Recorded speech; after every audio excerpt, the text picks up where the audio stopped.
Hello दोस्तों, welcome back to my new video. सबसे पहले डिस्क्लेमर देना चाहूंगा कि इस वीडियो को प्योरली एजुकेशनल पर्पस के लिए ही रिकॉर्ड कर रहा हूं। मैं कोई भी बाई या सेल का रिकमेंडेशन इस वीडियो के माध्यम से मैं आप लोगों को नहीं दे रहा हूं। आज इस वीडियो में टोटल 3 ऐसे स्टॉक्स के बारे में हम लोग बात करेंगे जिनमें बहुत ही विचित्र मूवमेंट्स देखने को मिले एंड मोस्ट प्रोबेबली कई सारे लोग इन स्टॉक्स में ट्रैप भी हुए हैं, क्योंकि कुछ वीक्स पहले इन स्टॉक्स में जबरदस्त बाइंग हो रहा था एंड अभी अगर देखा जाए तो ये स्टॉक्स टोटली अपने पिछले वीक के डायरेक्शन के मूवमेंट के अगेंस्ट में जा रहे हैं। एंड चलिए डिटेल वे में इन सारे स्टॉक्स को कवर करूंगा। एंड देखिए, ऐसा नहीं है कि इन स्टॉक्स को मैं अभी बता रहा हूँ, ये जब ट्रैप वाला सिचुएशन क्रिएट कर रहे थे उस समय भी मैं वीडियो अपलोड करके आप लोगों को अवेयर कर रहा था। एंड अभी जब ऑलरेडी ये स्टॉक नीचे गिर चुका है तो भी मैं ये वीडियो अपलोड करके आप लोगों को एक करंट अपडेट देना चाहूंगा। तो पहला स्टॉक हमारे लिस्ट में आपके सामने है ईज माई ट्रिप लिमिटेड। करेंटली अगर देखा जाए स्टॉक 6.85 रुपीज के लेवल पे ट्रेड कर रहा है एंड मार्केट कैप तो खैर 2491 करोड़ रुपीस का है। फंडामेंटल का मैं मेजर ओवरव्यू नहीं करूंगा। देखिए, इस स्टॉक को मैंने इसलिए इस वीडियो में इंक्लूड करा है क्योंकि इसमें जबरदस्त बाइंग हुआ था। मतलब 2 दिन में 20% के अपर सर्किट लगे थे। कई यूट्यूब में वीडियोस अपलोड होने स्टार्ट हो गए थे। इनफैक्ट मुझे भी कई सारे कमेंट्स आने लग गए थे कि सर इसको कवर कीजिए, इसको कवर कीजिए। देखिए, होता क्या है ना, जब कोई स्टॉक बहुत ज्यादा नीचे गिर चुका रहता है तो हम लोग का माइंडसेट ऑटोमेटिकली ये बन जाता है ना कि ये इतना गिर चुका है, अब और कितना ही गिरेगा। समझ रहे हो ना। मगर आपको नहीं पता है कि कोई स्टॉक अगर 50% गिरा है तो वो कितना गिर सकता है। क्या पता वो और 20% गिर जाए, क्या पता वो और 10% गिर जाए। एग्जैक्ट बॉटम तो आप पहले से नहीं आइडेंटिफाई कर सकते हो। प्लस आप ये तो नहीं सोच सकते हो ना कि इतना गिर गया तो और क्या कितना ही गिरेगा। ये कोई रियलिस्टिक अप्रोच नहीं है, ठीक है।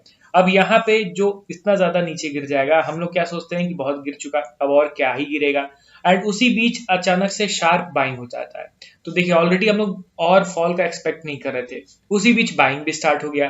तो कहीं ना कहीं हम लोग का ऊपर का जो मूव है ना, वो माइंड में चलने लग जाता है कि नहीं भाई, अब ये बुलिश होने वाला है, ठीक है। एंड वहीं पे हम लोग ट्रैप हो जाते हैं।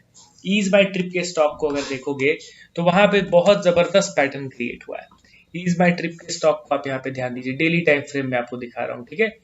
2 दिन शार्प बाइंग हुआ था। एक दिन 20%, अगले दिन भी 20%, उसके अगले दिन भी इंट्राडे हाई में बहुत तेज ऊपर गया था। उसके अगले दिन का मूवमेंट अगर मैं दिखाऊं तो स्टॉक ऑलमोस्ट 12% ऊपर गया था। एग्जैक्ट बॉटम से अगर मैं मेजर करूं तो ऑलमोस्ट 73% का रैली दोस्तों विद इन फ्यू डेज हम लोग को देखने को मिला।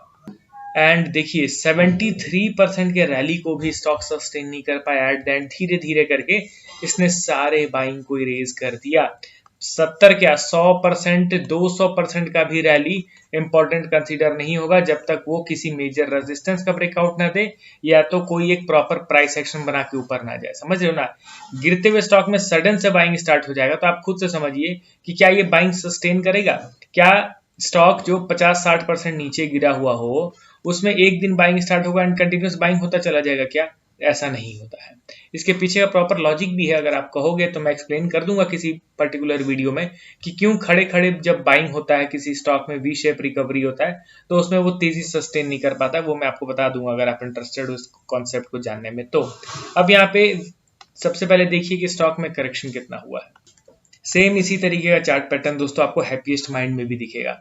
जिस लेवल से स्टॉक ने अपने जर्नी को स्टार्ट किया था उसी लेवल पे ये कंटिन्यूअस गिरता हुआ नीचे की ओर आ गया। अब आप क्या एक्सपेक्ट करोगे कि इसी मोमेंटम के साथ अपने मेजर सपोर्ट का भी ब्रेकडाउन कर दे? नहीं। थोड़ा बहुत तो यहाँ पे रिफ्लेक्स देखने को मिलेगा, थोड़ा बहुत तो यहाँ पे वोलेटिलिटी इंक्रीज होगा क्योंकि इस लेवल पे सपोर्ट पे बायर्स बैठे हुए हैं। अब हैप्पीएस्ट माइंड भी देखोगे तो अपने जर्नी के स्टार्टिंग वाले लेवल पे आ चुका है एंड वहां पे हैप्पीएस्ट माइंड में भी बाइंग एक्टिविटी हो रहा है। फर्क क्या है ना कि यहाँ पे इस बाइंग एक्टिविटी को हम लोग को क्लोजली एनालिसिस करना है, ना कि कूद पड़ना है डायरेक्टली। अब यहाँ पे आप ध्यान दीजिए, ऑल टाइम हाई से कितना नीचे गिरा है परसेंटेज वाइज? 83% डाउन है ये। अब जो स्टॉक 83% गिर जाएगा उसमें इंस्टेंट रिवर्सल तो कतई नहीं हो सकता है। अगर सही में इसको यहाँ पे बेस बनाना है, यहाँ से अगर सही में स्टॉक रिवर्स करेगा तो उसके पहले यहाँ पे अच्छा खासा लॉन्ग कंसोलिडेशन होने वाला है स्टॉक का, ठीक है। ये आप मान के चलिए। तो एक स्ट्रॉन्ग कंसोलिडेशन होगा तो अभी इनफ समय लगने वाला है। अगर सही में करंट लेवल से स्टॉक ऊपर उठेगा तो ये कंडीशन मैं आप लोगों के साथ शेयर कर रहा हूँ कि एक लंबा कंसोलिडेशन मिलेगा, मतलब कि अल्टीमेटली बहुत ज्यादा समय मिलने वाला है आपको खरीदारी करने के लिए। और अगर इस सपोर्ट का ब्रेकडाउन किया तब तो एज यूजुअल ऑल टाइम लो का क्रिएशन ये बहुत जल्द करता हुआ दिखाई देगा। तो अभी के लिए इसमें कुछ भी एक्साइटेड होने वाली बात नहीं है। ये स्टॉक अभी भी एक्सट्रीमली वीक है एंड डाउन ट्रेंड पैटर्न को ही फॉलो कर रहा है। रिवर्सल काइंड ऑफ सिचुएशन तो बिल्कुल भी नहीं दिख रहा है। अगला स्टॉक हमारे लिस्ट में आपके सामने है फाइन ऑर्गेनिक इंडस्ट्रीज लिमिटेड। इस स्टॉक में भी बीच बीच में गजब की तेजी आ जाती है देखने को। करंटली 4256 के लेवल पे ट्रेड कर रहा है। वैल्यूएशन देखोगे तो अर्निंग आपको क्लियर कट दिख रहा है, बाकी केमिकल कंपनीज की तरह ही स्ट्रगल कर रहा है। एंड इन्वेस्टर के सेक्शन पे ध्यान दोगे तो स्ट्रॉन्ग है शेयर होल्डिंग, ठीक है। कंपनी नो डाउट फंडामेंटली काफी स्ट्रॉन्ग है, कंसिस्टेंसी के साथ इनके अर्निंग्स भी पहले डिलीवर किए जाते थे कंपनी के द्वारा। अब यहाँ पे इसके चार्ट को आप ध्यान से देखिए, ठीक है। यहाँ पे मैं स्टॉक्स को सिलेक्ट कर देता हूँ, फाइन ऑर्गेनिक, ठीक है। अब देखिए बीच बीच में बहुत बार बाइंग होता है, जैसे कि यहाँ पे सडन से बाइंग हुआ था, स्टॉक 60% ऊपर उठ गया था। यहाँ पे अगर आप बाइंग को देखोगे तो स्टॉक उठ गया था ऊपर ऑलमोस्ट 48%। यहाँ पे अगर आप बाइंग देखोगे रिसेंटली, तो रिसेंटली भी स्टॉक अच्छा खासा ऊपर चल गया था, अप्रोक्स 30%। बट रिजल्ट क्या निकला है, रिजल्ट आप देख रहे हो ना, बात फिर से ये नीचे गिर गया। जब तक जोन में ट्रेड कर रहा हो तो एक पॉइंट आपको ध्यान रखना है, बाई आप कहीं भी करो या ना करो, यहां बाइंग बिल्कुल भी नहीं करना है, क्योंकि ये रेजिस्टेंस लेवल है दोस्तों, ये प्रॉफिट बुकिंग का लेवल है। यहाँ पे शॉर्ट टर्म में बैठे हुए जो प्लेयर्स रहेंगे ना, वो प्रॉफिट बुकिंग करते हैं, उनके प्रॉफिट बुकिंग से वहां से सेल ऑफ कंटिन्यू स्टार्ट हो जाता है। तो ऐसे लेवल जहां से स्टॉक में गिरने के चांसेस ज्यादा रहेंगे, वहां पे आप क्यों स्टॉक को बाई करोगे? ऑब्वियसली वहां पे आप अगर शॉर्ट टर्म प्लेयर हो तो आप प्रॉफिट बुक करने की सोचोगे, एंड अगर आपको बाई करना है तो ये है हमारा मेजर सपोर्ट लेवल, इस लेवल पे ही आपको बाई करना है।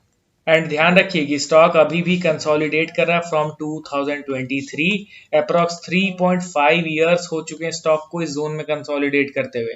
एंड आप यहाँ पे बायस्ड मत रहना कि इस जोन का ये ब्रेकआउट ही देगा। मार्केट का सिचुएशन नेगेटिव है, अगर इन केस ये ब्रेक डाउन देता है तो हम लोग फर्दर डाउन मूव भी एक्सपेक्ट करके चलेंगे। इसी तरीके से न्यूट्रल माइंडसेट रखना है, स्पेशली जब कोई स्टॉक जोन में कंसोलिडेट कर रहा हो या फिर अपने क्रिटिकल लेवल पे ट्रेड कर रहा हो। अगला और लास्ट स्टॉक जिसको मैं परफेक्टली फाइन ऑर्गेनिक के ही लिस्ट में ऐड करना चाहूंगा, क्योंकि वो भी अपने मेजर सपोर्ट पे ट्रेड कर रहा है, नाम है उसका इंडिया मार्ट इंटरमेश लिमिटेड। यहाँ पे आप देखोगे तो ये कितने लंबे समय से परफॉर्म कर रहा है इस सपोर्ट लेवल पे, अप्रोक्स देखा जाए तो 4 साल से, 2 3 4 साल हो चुके हैं स्टॉक इस सपोर्ट पे बार बार सपोर्ट ले रहा है। एंड अभी ये अगेन नीचे गिर के उसी सपोर्ट लेवल पे आ गया है, ठीक है ना। तो आपको थोड़ा इसमें भी अलर्ट रहना है, क्योंकि अगर इन केस ये सपोर्ट का ब्रेकडाउन हुआ तो और बड़े फॉल्स देखने को मिलेंगे, शायद से विद इन फ्यू वीक्स 1200 के लेवल पे भी ये आ जाएगा। तो थोड़ा सा अलर्ट रहेंगे, क्योंकि ये सारे स्टॉक्स अपने क्रूशियल लेवल पे ट्रेड कर रहे हैं एंड इन लेवल्स पे वोलेटिलिटी इंक्रीज होता है, स्विंग्स थोड़े बड़े बड़े क्रिएट होते हैं, उसमें इन्फ्लुएंस नहीं होना है। एट द एंड पेशेंस के साथ मेजर ओवरव्यू के अकॉर्डिंगली ही एनालिसिस करके हम लोग को डिसीजन लेना है। तो चलिए, वीडियो पसंद आया हो तो लाइक कीजिए, चैनल पर नए हो तो सब्सक्राइब कीजिए। मिलता हूँ कल नए वीडियोस के साथ। Okay then, bye bye.